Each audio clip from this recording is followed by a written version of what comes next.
Hello, I'm Lambright, bidding for President of the United States. It's August 23rd, 2016. I've been bidding for over a year. The purpose of this video is a reply to a friend of mine in the comments on YouTube. And we've been talking about, he has suggested I contact the Constitution Party, but they already have a candidate. And he asked me that, here's what he wrote. When you say you're bidding, how do you plan to get on the ballot?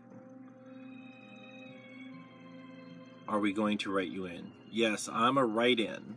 To get on the ballot in the 50 states, each state has different rules, but it's anywhere from 5 to 10,000 signatures per state. So it's a pretty complicated process, and that's why candidates choose a political organization that has already got the infrastructure available to do that. I had been hoping the whole time that because of just my pure awesomeness, a political party would pick me up, and that did not happen. It's kind of like being a single man. You think you're beautiful and sexy, and sometimes it just doesn't work out, right? Like right now, I'm 50 pounds overweight, and I'm not the sexy man I normally am. The amount of women that say hi to me has dropped from 50 to just 10. That's a made-up number. But a lot of women do say hello to me. But when I'm skinny, when I'm thinner, it's all the time. It's really, they just chat me up everywhere I go. It's great. Back to politics. I really thought that my unconventional approach of honesty would help America. I thought people would actually like an honest approach. I am a little awkward as a person because I love to confuse people with the truth. I'm not interested in keeping up appearances just to impress somebody. To me, the truth is so rewarding and so easy to use. So I don't fill my mind with lies, I fill my mind with truth. I focused my communication skills on how to deliver the truth in a way that people could understand it. But I don't need to do it with lies, which is the whole world of politics, right? It's diplomacy. Saying nice doggy till you can find a rock. That's not really how I operate. Because I love science and building things. There's no really need to be a liar and a thief and a cheat in those worlds because you can't accomplish your goals. You won't build anything or it'll collapse. So truth is the currency of my world. And I thought I could bring that into politics by shooting straight for the eyes when it came to today's challenges.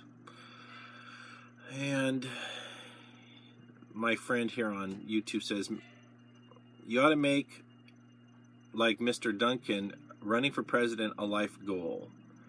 Keep pressing on, never give up. Know that at least you tried. That's absolutely half of where I'm going. I gave this 100% of my energy, and I'm not sure if I'm going to do it again. Because it's not a life goal to be president of the United States. Maybe if my feelings change in the future, fine. But I really thought that this was my opportunity to take advantage of a truth vacuum. George Bush was a really good liar. Obama, pretty good liar. And our nation is such conflicted and in turmoil from 9/11. We're running it within a nation that's illegitimate. Our people in power have gotten there through illegitimate means, so in my opinion, we have an illegitimate government. I also say that Israel attacked America on 9/11. There's overwhelming substantial proof. It's completely never been even shown on the media because the media is owned and operated by a foreign nation, Israel. And that is highly controversial. People will call you an anti-Semite just for even speaking those words, but that's the truth. I like Jewish people. I don't like Israel. I don't like how Israel came to power. I don't like how they murder anybody they disagree with just to continue their regional colonial expansion. The way they behave goes against the teachings of Judaism. And that's why about at least a third of the Jews really don't like Israel. They don't like Zionism. They don't like what they're up to. So I will not be pursuing a political career after this season's over. There's nothing in it for me except lots of heartache. I financially don't have a lot of money, and I could easily, actually not easily, but I have the ability to create a startup, to start my own company. I have some pretty substantial ideas that are in the multi-billion range, and I'm going to seek investment money probably from China or Saudi Arabia. I'll tell you what they are. Two things that are absolutely paradigm shifts and groundbreaking. I have something we called SAG, synthetic anti-gravity. And I did not invent this. This was leaked, top secret information to me. And so my friend and I have reverse engineered an anti-gravitic device.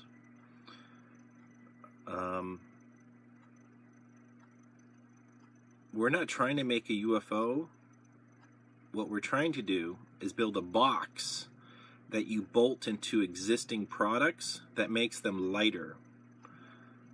So this box, you can put it in your car, and if your car weighs 4,000 pounds, we can make your car weigh 100 pounds, where the wheels touch. So we're not going to displace the current industry. I mean, this technology would over time, but we're going to make a product that you can sell to existing industries. The second product that I have is, I call it the hydrogen scuba tanks. So imagine scuba, underwater, a scuba tank on your back, full of this material that will store hydrogen safely. And there are U.S. laws that prevent me from selling this product. So I'm going to have to go over to other nations to allow myself and the company to produce the product, to make an income, and then eventually potentially change the American laws that would allow this product into our economy. The product's not allowed because it would make the need for oil obsolete. It's as simple as creating hydrogen from water with electrolysis, capturing the hydrogen and storing it safely in my device.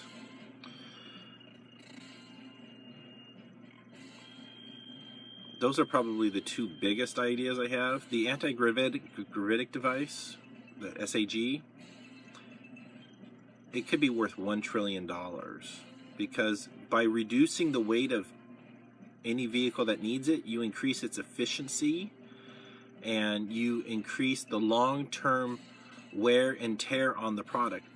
Since the axles don't have weight grinding on them and the transmissions don't have weight grinding on them to propel all that heavy mass, everything lasts longer. I'm trying to think of. I'll tell you a very small idea. I've got, I'll tell you some software ideas. I own tastier.com and I want to build a search engine for the tongue. If you can taste it, I'm going to help you find it. I've been working on that since 2004. I found a venture capital guy. I spoke to him yesterday about that. Another thing I want to build is, we got this plant right here. You know what a plant is. Well, I can buy these little, this is a toothpick thing, but I can buy these electric devices that have a network address on them, and they're water meters. So I'm thinking about building a whole software solution for agriculture and gardening. So you imagine your beautiful garden outdoors. Well, you've got your drip system, right? For the people who, these are the people I'm selling it to, is people who would have a drip system. I would actually replace the drip system with my type of drip system that's electrically controlled based on the moisture level of the plant. And I'm not going to have drips unless dripping is necessary, but it's basically just going to be a solenoid that opens up a valve that displaces how much water you need, and then my little things tell you how wet the soil is. And everything is network addressable, so then that ID goes to the plant, and then I have the software that manages all your agricultural irrigation needs. It's not really sexy, but it would serve a large industry. I don't know how many billions it is, but it's very large. It's a combination. I'm not producing the hardware, I'm just producing the software that ties it all together. I don't know if you've seen this, but I built a geodesic dome, and that in itself is not a big deal. They're fairly easy. I just used a calculator on the internet. I cut my pipe to a certain length, drilled holes, smashed it, bolted it together. I bought the name Cannabis Domes because in California it's legal to grow marijuana, but in some counties they require you to have it in a greenhouse. So I'm purposely marketing towards the marijuana growing community these geodesic domes, which are kind of like secure growing environments also. And the cheapest other competitor on the market is $3,000, and I think I can sell mine for easily, I don't know if not easily, but for $1,200, and they cost me about $400 in time and labor to make. So as far as my presidency goes, bidding for president, I'm still going to keep bidding all the way up until November, because people do die, and Hillary or Trump could pass away. Their jets could collide in the air. They could both be caught in the same thunderstorm that kills them, right? We just never know what's going to happen. And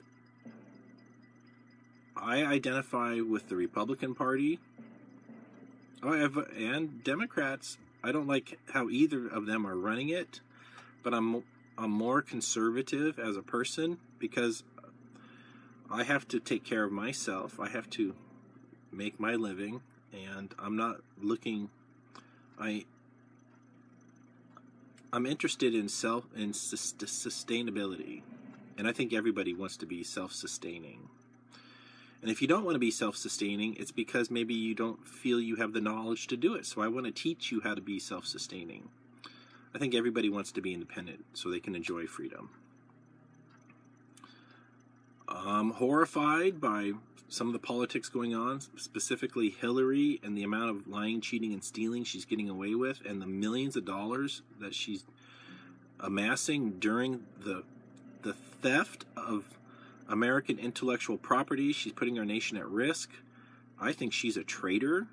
I think she could easily be brought up on treason, grounds of treason, including George Bush, Dick Cheney, Donald Rumsfeld, the whole 9/11 team. Donald Trump, he's a showman, and he works on people's emotions, mostly hate, and he uses humor and sarcasm and ridicule, which really there shouldn't be a place for that in politics, unless, hopefully never. You know, it's really like using profanity. Try not to do it. But Donald Trump is a fighter. He's strong. I'm taking Donald Trump on now. I mean, he and I have never had a debate or anything like that, but I think I could hold my own with him. And whatever debate we got into, it eventually ended like this. He'd call me a loser or something dismissive and condescending. That's how he is to people. Everybody is weak, disgusting, loser. He's a bully. And it's really not what America needs. It's not. He's against marijuana. and he doesn't want to give people a livable wage. He's so out of touch. He has no clue what living in poverty's like. I do. I only made $9,000 last year, and I do pretty well for $9,000 of income. But I'm resourceful, and I have some friends, so I have cheap rent, $375 rent. This is my motorhome. And my life wasn't always like this, and it won't be like this past the election, because I'm tired of living in my motorhome. This is why I'm just going to start another company, and I'll find some people to fund it, and we'll be moving into the future. Another idea I forgot about, which is winewar.org, which is a wine discovery tool that I invented, and that only needs about $30,000 in funding to be probably, I think I can displace Wine Spectator. I could be the definitive wine discovery tool in the world. I don't drink or do drugs, never did drugs. I did smoke some weed, and weed is pretty magical, but weed, I don't get as much done when I smoke weed. I come up with a lot of ideas, but there's no way to implement them if I'm smoking weed. So weed is a beautiful car with no wheels, and so I quit smoking weed last year, and I like it. I like being 100% sober. I got a lot of energy, and I'm looking for a place to put it. I was hoping to put it into politics and getting rid of the crime and corruption in America, helping our elderly and the poor and our veterans, creating with Congress's approval, bringing America into the future, abolishing the Federal Reserve. I would be ending our wars. There's no reason for these wars. We don't need the foreign oil. We can use my hydrogen scuba tank idea to power our cars instantly, not next week or next year. No more research needs to be done. My technology works 100%. And as an engineer and a builder, I don't live in the world of excuses. We just do it. As Amelia Earhart, the female pilot, said, the best way to do it is to do it. So I'm doing it. I'm bidding for President of the United States. My name is Wayne Lambright. I do need your help, and go to my Lambright.com, donate to my campaign, hit subscribe on this video down there, and follow me on Twitter, and support me, back me up. I'm here to help you. Thanks for watching. God bless you. God bless America.